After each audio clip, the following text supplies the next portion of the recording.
E hoje nós vamos iniciar uma série de estudos com o tema Cartas às Igrejas do Apocalipse. Então, portanto, nós vamos começar pela primeira carta, a carta à igreja em Éfeso, Apocalipse capítulo 2, a partir do versículo 1. Todos encontraram? Amém? Diz assim a palavra de Deus: ao anjo da igreja em Éfeso escreve: estas coisas diz aquele que conserva na mão direita as 7 estrelas e que anda no meio dos 7 candeeiros, ou castiçais, ou candelabros de ouro.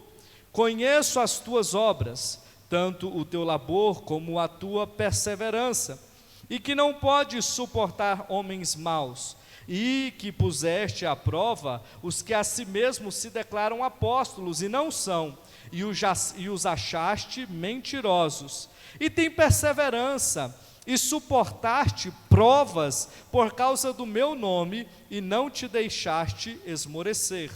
Tenho, porém, contra ti, que abandonaste o teu primeiro amor, ou primeira caridade. Lembra-te, pois, de onde caíste, arrepende-te e volta à prática das primeiras obras. Lembra-te, pois, de onde caíste, arrepende-te e volta à prática das primeiras obras. E, se não, venho a ti e moverei do seu lugar o teu candeeiro, o teu castiçal, o teu candelabro, caso não te arrependas. Tens, contudo, a teu favor, que odeia as obras dos nicolaítas, as quais eu também odeio. Quem tem ouvidos, ouça o que o Espírito diz às igrejas. Ao vencedor, dar-lhe-ei que se alimente da árvore da vida, que se encontra no paraíso de Deus. Senhor, diante desta leitura da tua poderosa e santa palavra, nós oramos a ti, pedindo que o teu Espírito administre sobre nós, a partir da vida, da boca deste teu servo que aqui está. Senhor, eu me coloco numa posição humilde diante da tua palavra, reconhecendo que nada sou, que nada tenho e que nada posso, mas dando-lhe total liberdade para trazer a nós, nessa noite, a palavra que necessitamos. Assim nós oramos e pedimos em nome de Jesus. Amém. Podem se sentar, meus irmãos. Queridos, quando nós vamos estudar as cartas às igrejas do Apocalipse, ou às 7 igrejas da Ásia, a mesma coisa, nós precisamos começar entendendo aquilo que eu ministrei da parte do Senhor no domingo.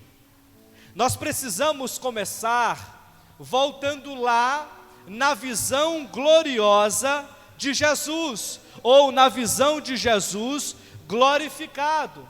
O livro das Revelações, o livro do Apocalipse, ele é uma revelação trazida a João na ilha de Patmos. E no capítulo de número 1, você pode, por gentileza, abrir a sua Bíblia comigo. A partir do versículo de número 10, João começa a nos expor.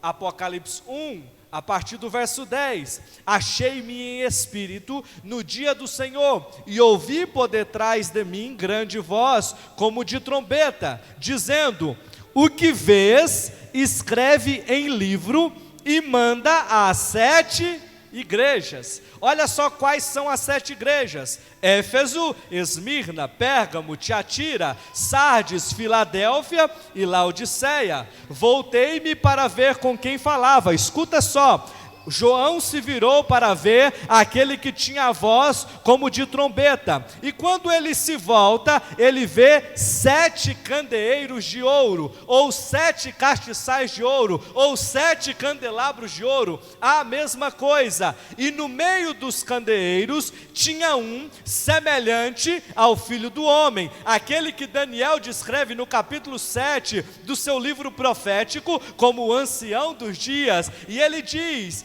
e vi no meio dos candeeiros um semelhante a Filho do Homem, com vestes talares, e cingindo a altura do peito como uma cinta de ouro. A sua cabeça e os cabelos eram brancos como a alva lã, como neve, os olhos como chama de fogo, os pés semelhantes ao bronze polido, como que refinado numa fornalha, a voz como de muitas águas. Tinha na mão direita 7 estrelas. Atenção, o que tinha aqui Jesus Cristo na mão direita? 7 estrelas. E ele estava no meio de 7 castiçais. Atente-se a isso. E da boca saía-lhe uma espada afiada de 2 gumes. O seu rosto brilhava como o sol na sua força. Agora verso 20, para encerrar essa leitura.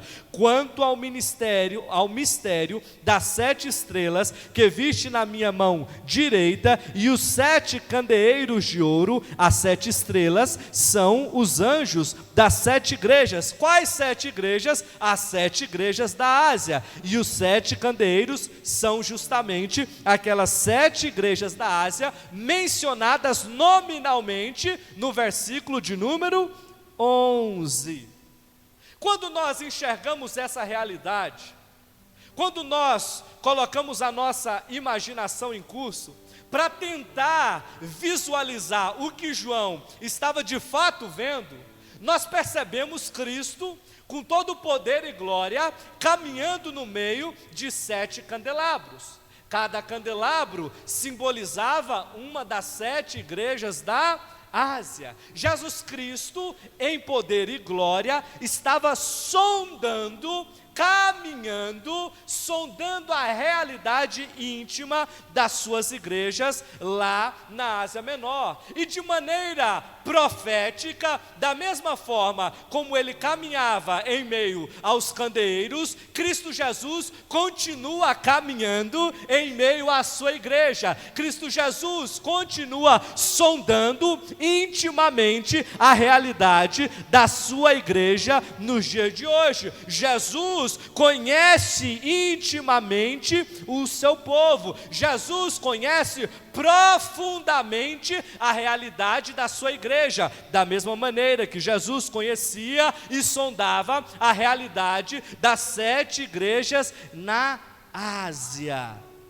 Interessante, porque a partir desse texto, a partir especificamente do capítulo 2, verso 1 ao verso 7, nós podemos perceber algumas características que Jesus identifica nesta análise que ele lança sobre a igreja de Éfeso.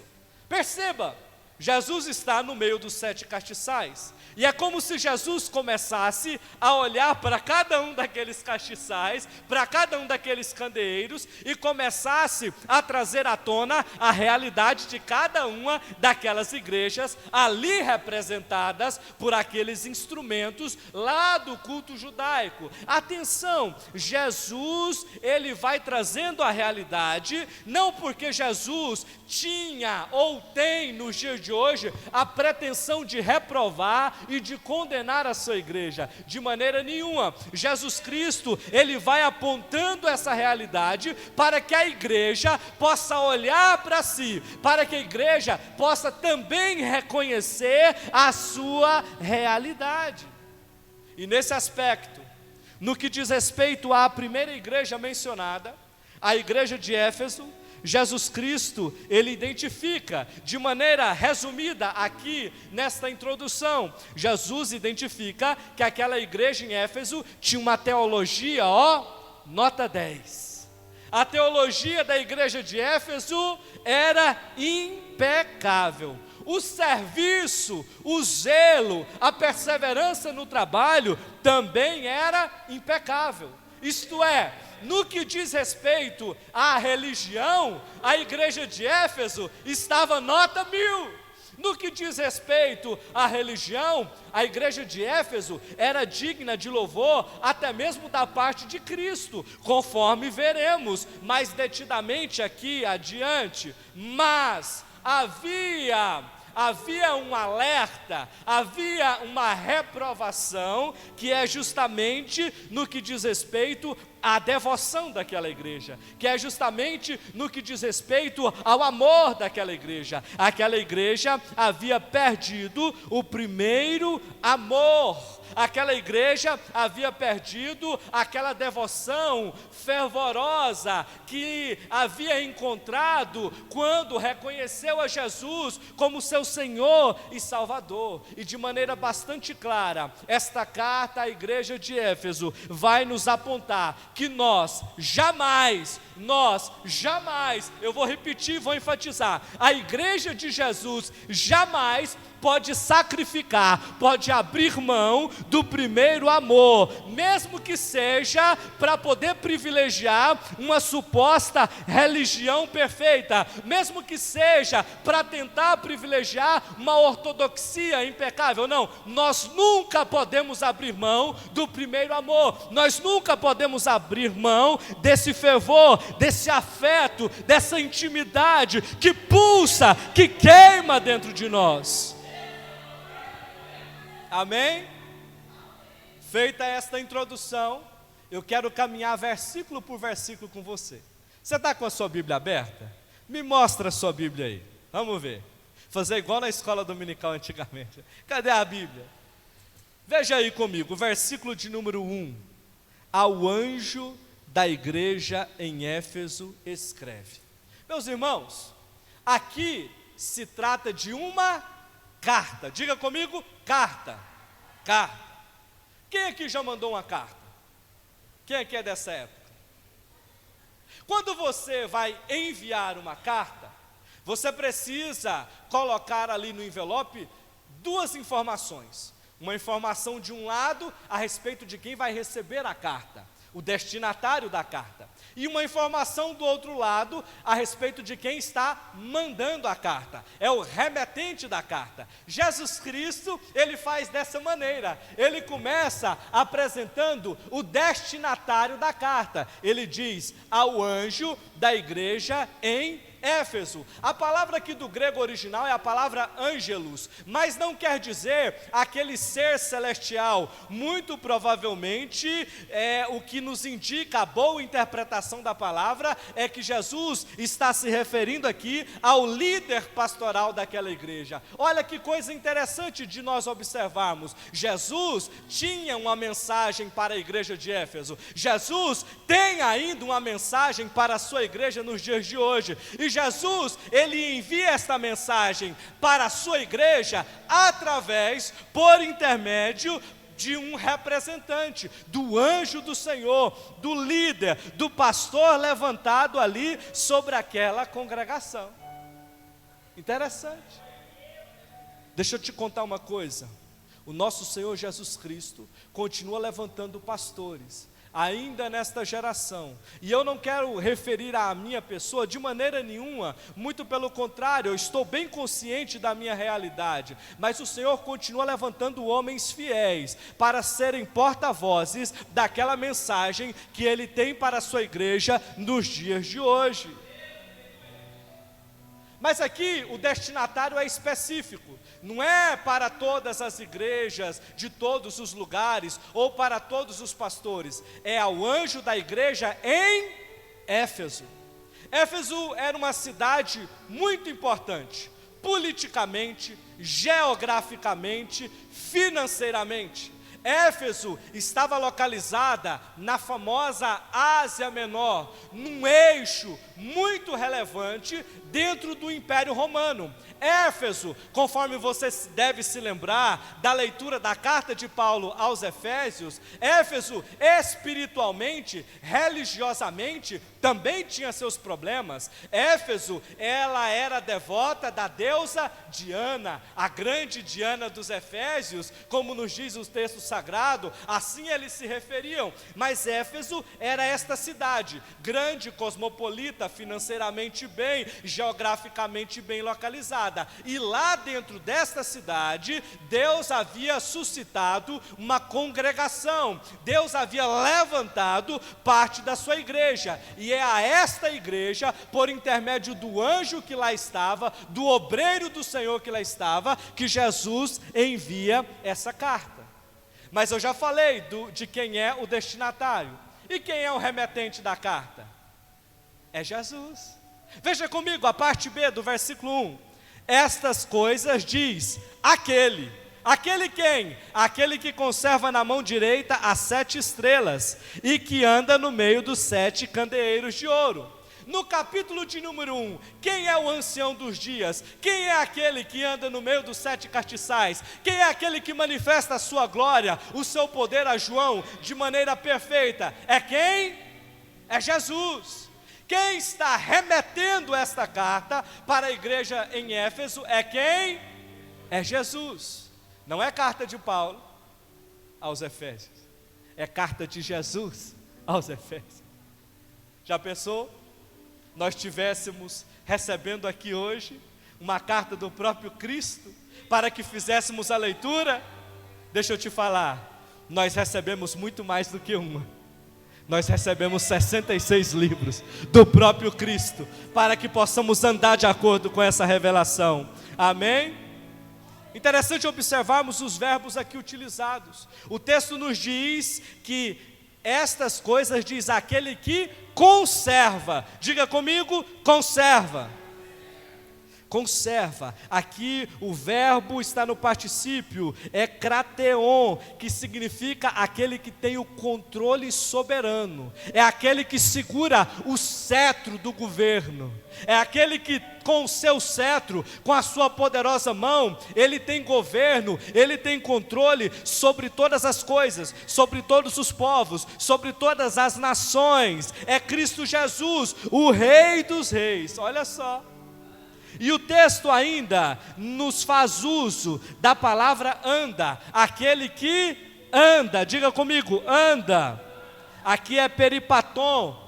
Irmão, quem se lembra de Jesus?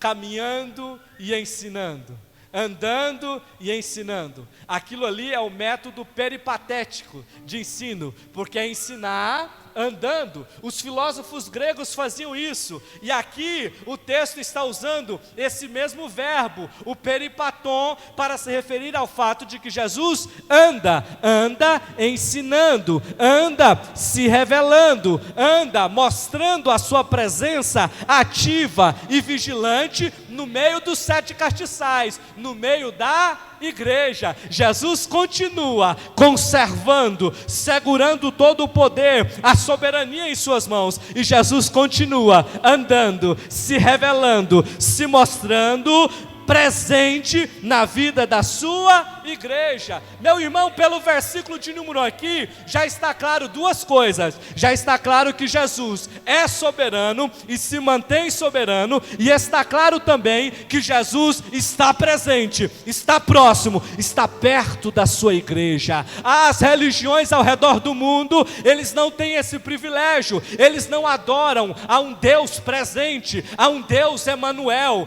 a um Deus conosco. Eles adoram a um Deus distante, a um Deus de longe, mas nós servimos a Jesus, aquele que anda no meio dos 7 castiçais, aquele que conserva a sua presença soberana no meio da sua igreja. Diga glória a Deus. Versículo de número 2: conheço as tuas obras, tanto o seu labor como a sua perseverança, e que não pode suportar homens maus, e que puseste à prova os que a si mesmos se declaram apóstolos e não são, e os achaste mentirosos. Abra a sua Bíblia comigo no livro de Atos. Atos 20, versículos 29 e 30. Deixa pela palavra eu te mostrar algo da parte de Deus.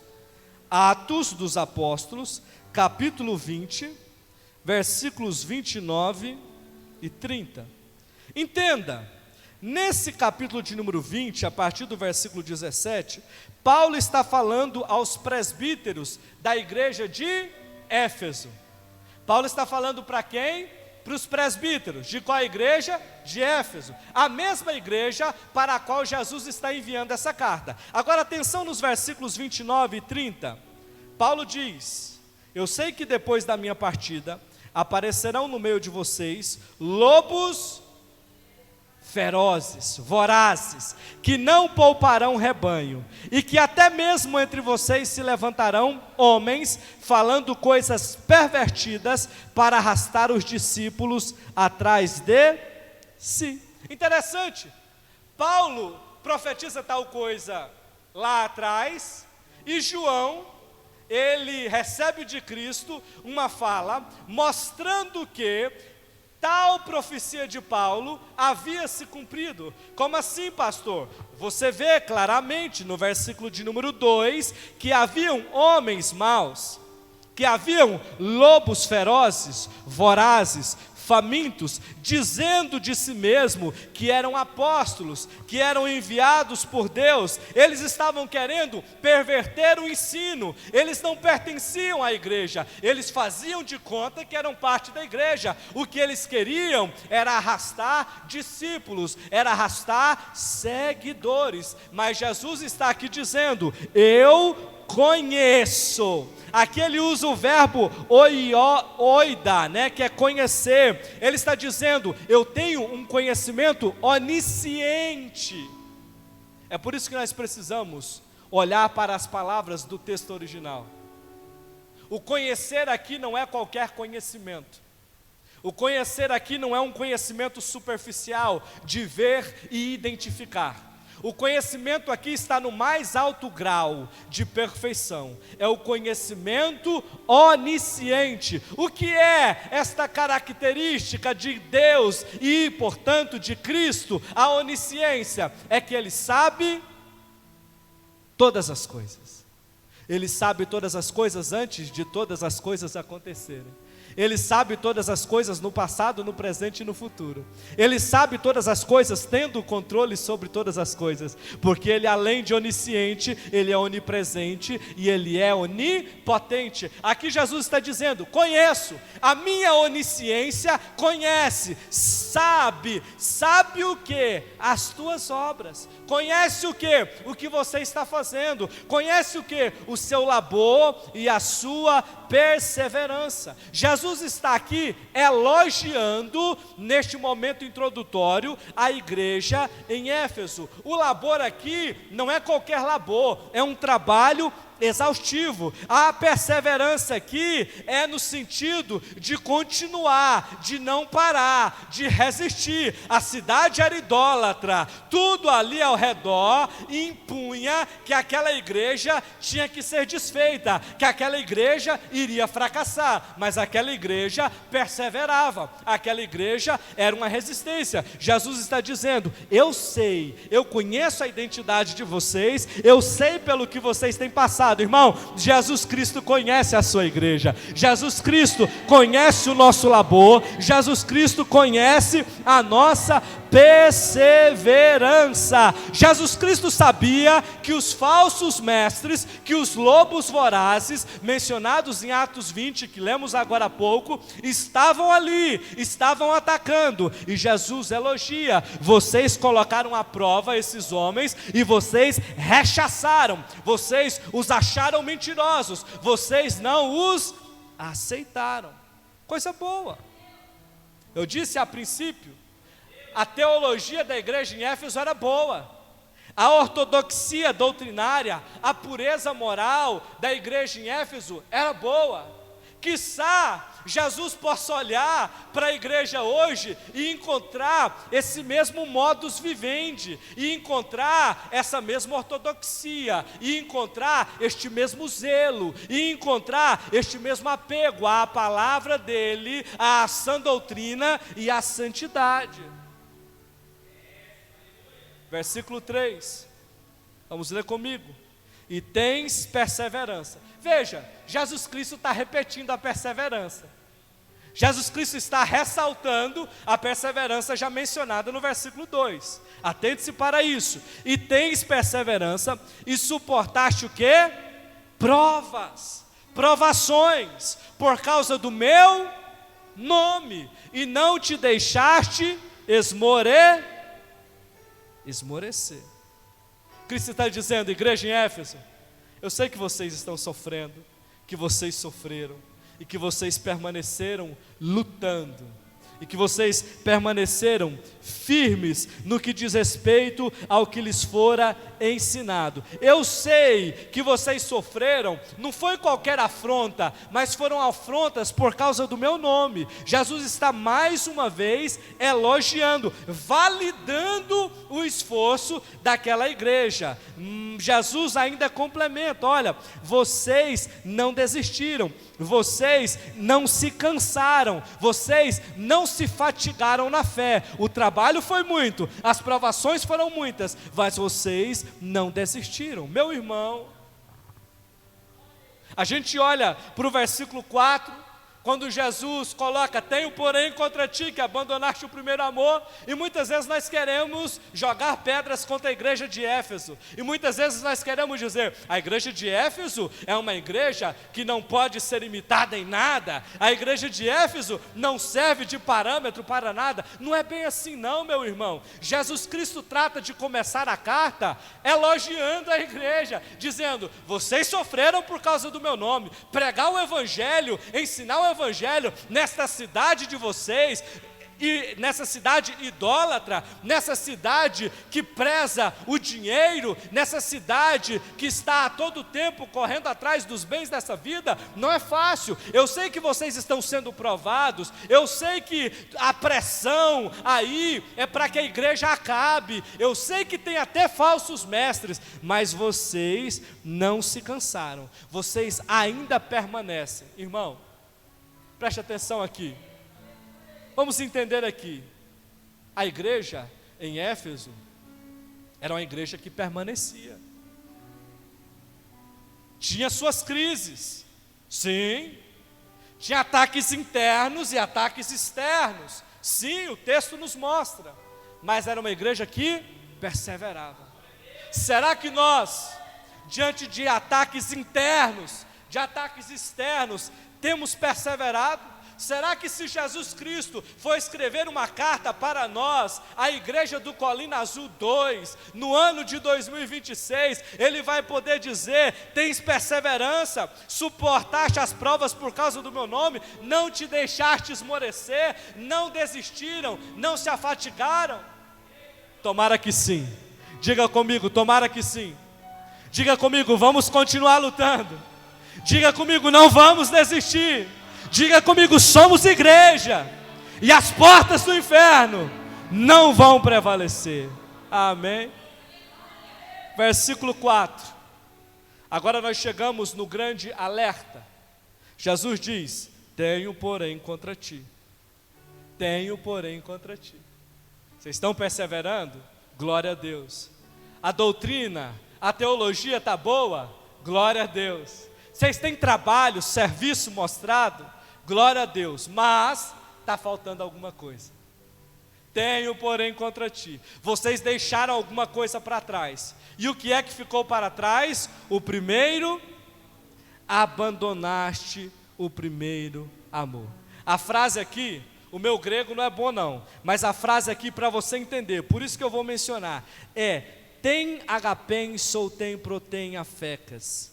Por que você quis dizer isso, pastor? Porque a palavra amor aqui vem da palavra agapao, agapem, é o amor ágape.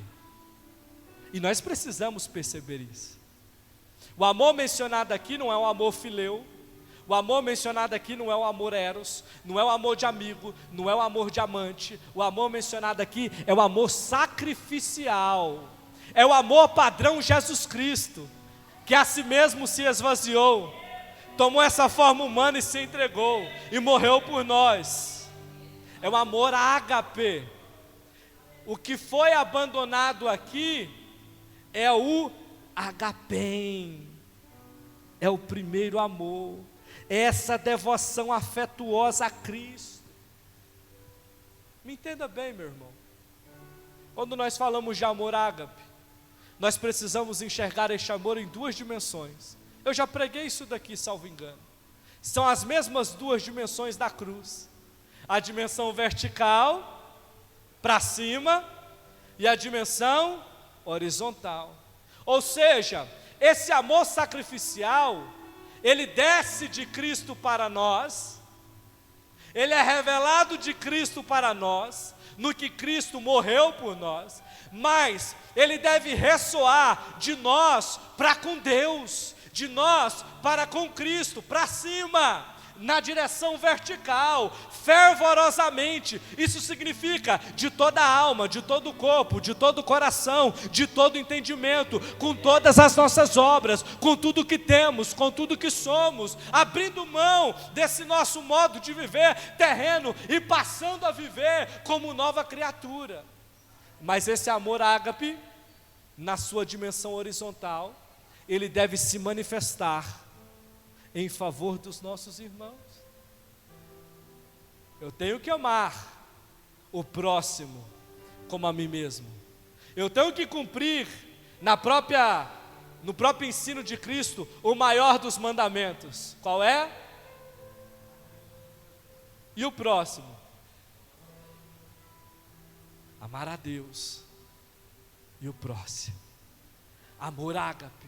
Esse amor foi abandonado. A igreja em Éfeso, repito, tinha boa teologia, tinha boa ortodoxia, tinha serviço. Ela era uma igreja cheia de atividades. O povo estava presente nas reuniões, nos cultos, mas o primeiro amor foi abandonado. E aqui nós precisamos ter muita atenção, porque o culto sem amor perde a sua essência, a sua vida. A religião, o nosso cristianismo, sem o amor ágape, não vale de nada, é letra morta, não tem sentido algum. Permita-me ser até mais direto, é perda de tempo. É perda de tempo. Vamos ler, primeira carta de Paulo, capítulo 13, versículos 1 a 3. Esse texto, conhecido de todos, é o texto que fala do amor. E veja como o apóstolo escreve aos irmãos em Corinto. Primeira carta aos Coríntios, capítulo 13, versos 1 a 3. Olha só, como nós não podemos fazer como os irmãos efésios e abrir mão do primeiro amor. Olha o que o texto diz: ainda que eu fale a língua dos homens e dos anjos, se não tiver amor, serei como o bronze que soa, ou como o símbolo que retine. Ou seja, sou duro e só tem barulho. Posso traduzir assim? Você me permite? Versículo 2: ainda que eu tenha o dom de profetizar, e conheça todos os mistérios, e toda a ciência, ainda que eu tenha tamanha fé, a ponto de transportar montes, se não tiver amor, nada. Olha só, ainda que a minha religião seja poderosa em Deus, ainda que eu seja usado por Deus, ainda que eu seja um obreiro, uma obreira, um servo útil, se não tiver amor, estou traduzindo o versículo 2, para nada serve. Verso 3: e ainda que eu distribua todos os meus bens entre os pobres, e ainda que eu entregue o meu próprio corpo para ser queimado, se não tiver amor, isso de nada me adiantará. Basta eu pegar e entregar o meu carro, como a gente vê aí, algumas igrejas, né? Eu senti hoje dar meu carro para o irmão fulano de tal. Se não tiver amor, essa obra que muitas vezes é para se amostrar, como a gente diz aqui, para aparecer, se não tiver o amor ágape, se não tiver o fervor, o amor de Deus sacrificial queimando dentro de nós para mover essas obras, isso não é nada. De nada adianta, de nada serve, é inútil. Era o que estava faltando para a igreja em Éfeso. Eles tinham bom culto, eles tinham boa teologia, eles tinham boa religião, eles tinham serviço, mas não tinham abandonado o amor. Se eles abandonaram o amor, vamos entender a lógica, à luz do texto de 1 Coríntios 13. Tudo isso que eles estavam fazendo era perda de tempo, era religião vazia, era religião sem sentido. Versículo 5, o tempo avança. Versículo 5, olha o que Jesus Cristo, olha a solução que Jesus Cristo provê para esse problema. Eu gosto de Jesus, irmão, olha para mim, rapidão. Nós vamos ver isso daqui. Jesus Cristo, Ele não fica andando no meio dos candeeiros de ouro, apontando os problemas das igrejas e deixando sem solução. Jesus apontou a igreja em Éfeso, abandonou o primeiro amor, aí Jesus traz a solução. Jesus vai fazer isso com praticamente todas as igrejas da Ásia aqui. Está faltando isso, a solução é essa. E Jesus faz o mesmo, versículo 5, olha só a solução, olha só o remédio, 3 remédios, 3 imperativos médicos de Jesus. Lembra-te, pois, de onde caíste, arrepende-te e volta à prática das primeiras obras. 3 coisas, lembra de onde caíste, arrepende-te e volta à prática das primeiras obras. Irmão, nós precisamos olhar para trás. Você precisa, enquanto igreja, olhar para trás. E olhar para trás com sinceridade, sem ego falando alto. E ver, e lembrar, e trazer à memória onde nós temos tropeçado. Em qual lugar nós perdemos, nós abandonamos o primeiro amor. Sem esse reconhecimento, irmão, não tem como retomar essas primeiras obras. O primeiro passo para retomarmos as primeiras obras, o primeiro amor, é lembrar de onde caiu. Quando você vai procurar uma coisa que você perdeu, você fica doidinho para lembrar onde perdeu. É ou não é? Tanto é que você tenta refazer os seus passos. Olha, primeiro eu passei por aqui, depois eu fui lá. É assim ou não é? Porque se você não lembrar onde perdeu, você não encontra, você não acha a solução. Lembra de onde caíste. A igreja de hoje precisa lembrar onde está tropeçando, onde está caindo, onde está perdendo o primeiro amor. E não para por aí. Depois de lembrar onde caiu, tem que fazer o quê? Se arrepender. Aqui é mudança radical de mente. Aqui é permitir, Romanos 12, ser transformado pela renovação do entendimento. A metanoia, a metamorfose, é uma transformação de identidade.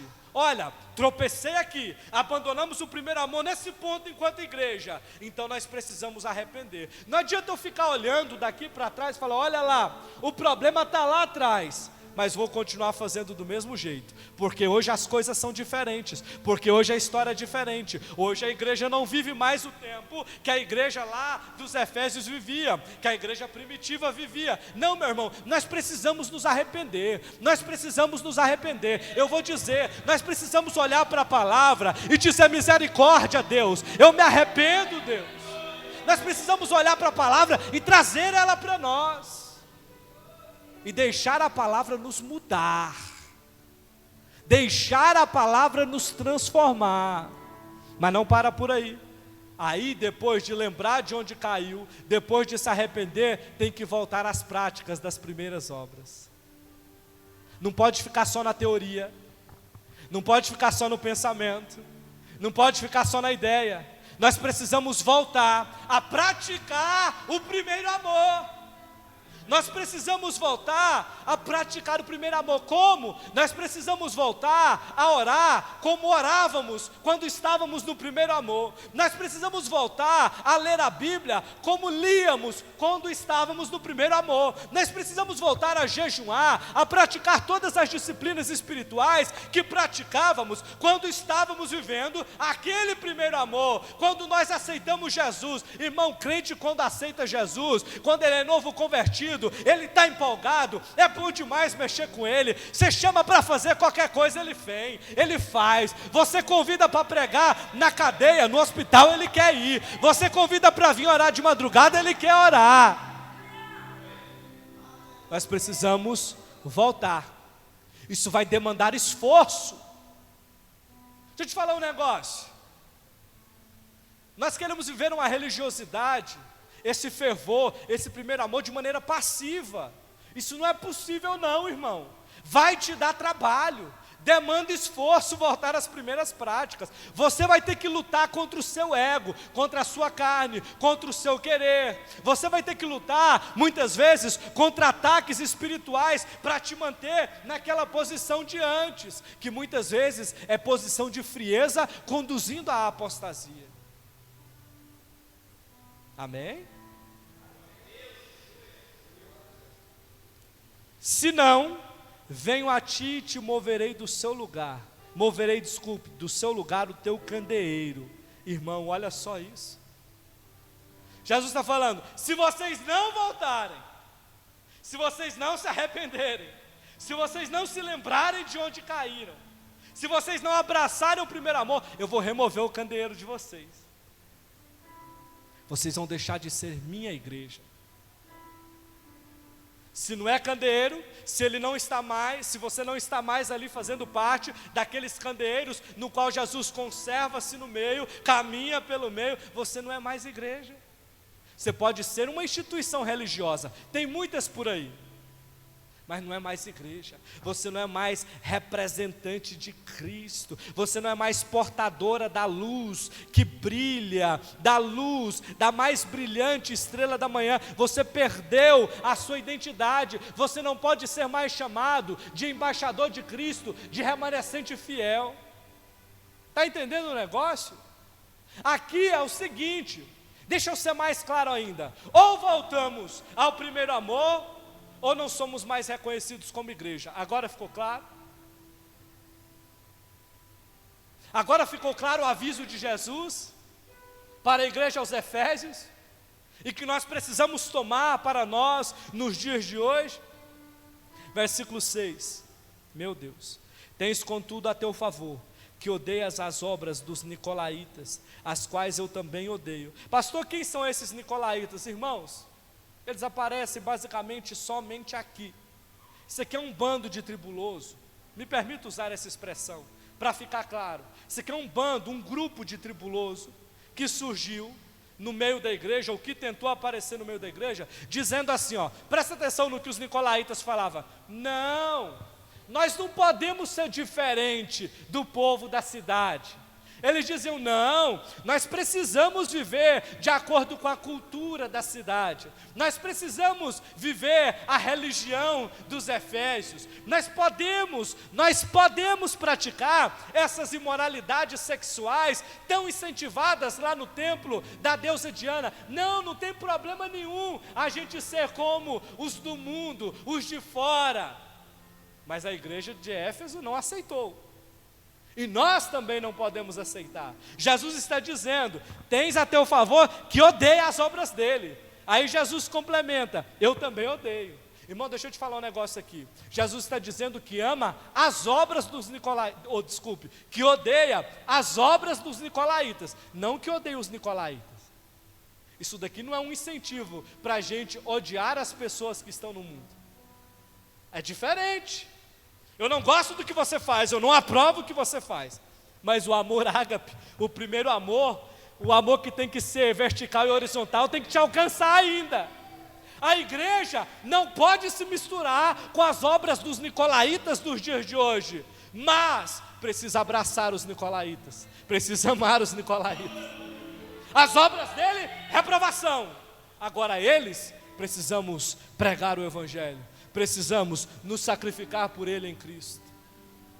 Voltar ao primeiro amor é isso. Versículo 7, quem tem ouvidos, ouça o que o Espírito diz às igrejas. Esse negócio de quem tem ouvidos, ouça é poderoso demais. Isso daqui está conclamando ao discernimento espiritual. Está dizendo assim, ó, está sendo anunciado.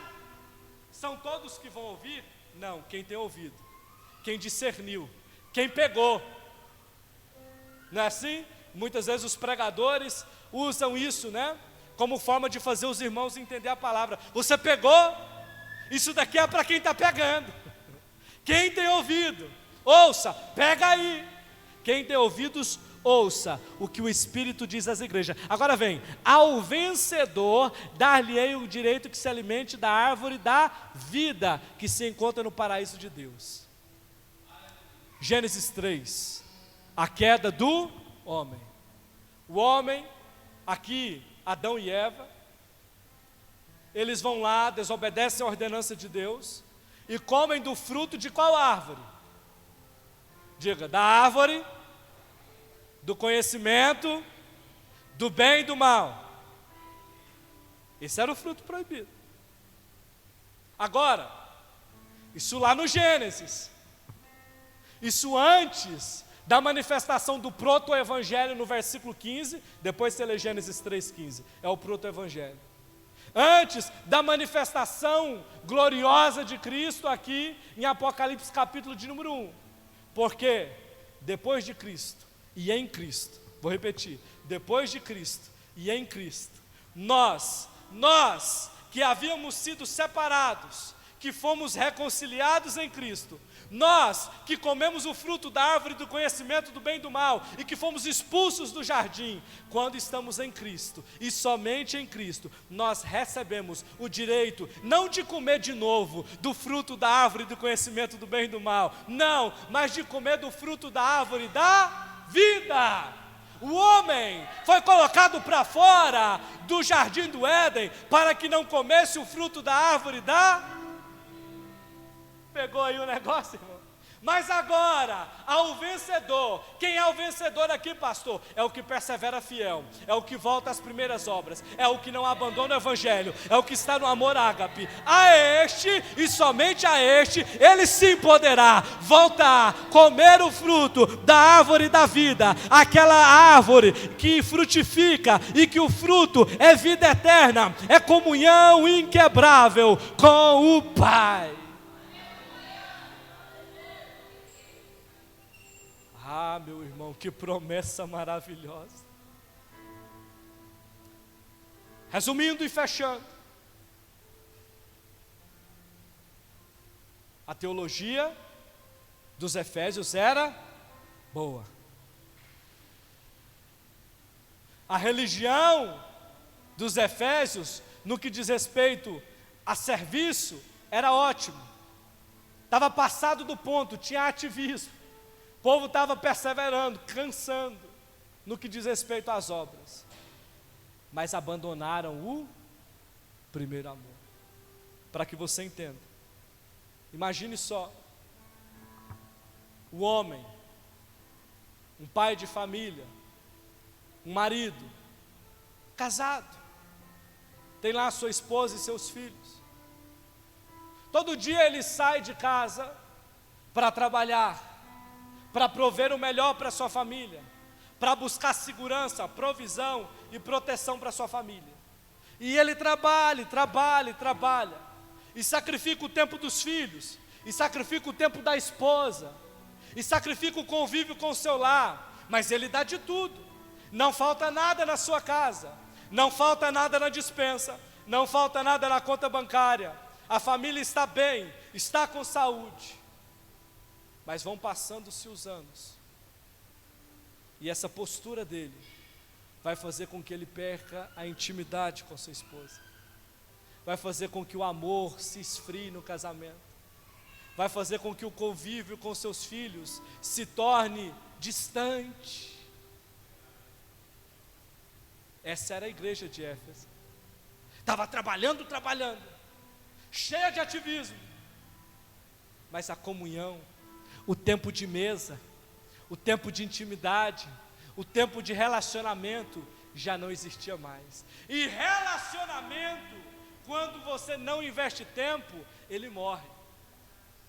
Relacionamento, quando você não investe tempo, ele fracassa. Jesus está dizendo, o amor ágape, o nosso amor, o negócio está comprometido. Vocês estão preocupados com muitas coisas, mas não estão nutrindo essa nossa intimidade diária. Esse é o apelo de Cristo Jesus. Nós precisamos nos reaproximar, retomar essa intimidade. Nós precisamos estar juntos à mesa, nós precisamos conversar, nós precisamos caminhar juntos, como Deus caminhava com o homem na viração do dia, lá no Jardim do Éden, antes do pecado entrar na história da humanidade. Esse é o padrão de relacionamento. Fique de pé. Fique de pé. Essa carta nos faz um grande alerta. Igreja, olha para cá. Não adianta nós fazermos 7 reuniões por semana. Não adianta nós prepararmos os melhores teólogos, os melhores professores de ABD, os melhores pregadores, se nós não estivermos vivendo uma vida cristã movida por um coração quente, por um coração fervoroso, por um coração que ama a presença de Deus, por um coração que vive em intimidade constante com Deus, que busca a presença de Deus dia e noite, em oração e nos outros, e na prática das outras disciplinas espirituais. Senhor, nós oramos a Ti agora, e nós nessa oração olhamos para trás e reconhecemos que da mesma forma como os irmãos efésios, nós temos tropeçado e muitas vezes deixado de lado o primeiro amor. Nós nos arrependemos, Senhor. Nós nos arrependemos, a Tua palavra é alerta, a Tua palavra é para nós deixamos que essa palavra nos transforme nessa noite. Senhor, nós vamos lutar com todas as nossas forças, não porque merecemos, o Teu Espírito é quem vai nos ajudar, não porque temos força em nós mesmos, é o Teu Espírito que vai nos assistir, para que nós possamos aumentar a intimidade, para que nós possamos investir tempo neste amor, e que esse amor possa crescer, e que esse amor possa se expandir, e que esse amor possa se manifestar. Senhor, chega de culto simplesmente pelo culto, que nós possamos vir à Tua presença para Te amar, para se relacionar com o Senhor, para falar palavras de carinho e para receber o carinho da Tua poderosa mão. Ajuda-nos, Senhor, tem misericórdia de nós. Assim oramos, pedimos e agradecemos, em nome de Jesus. Amém. Podem se assentar, meus irmãos.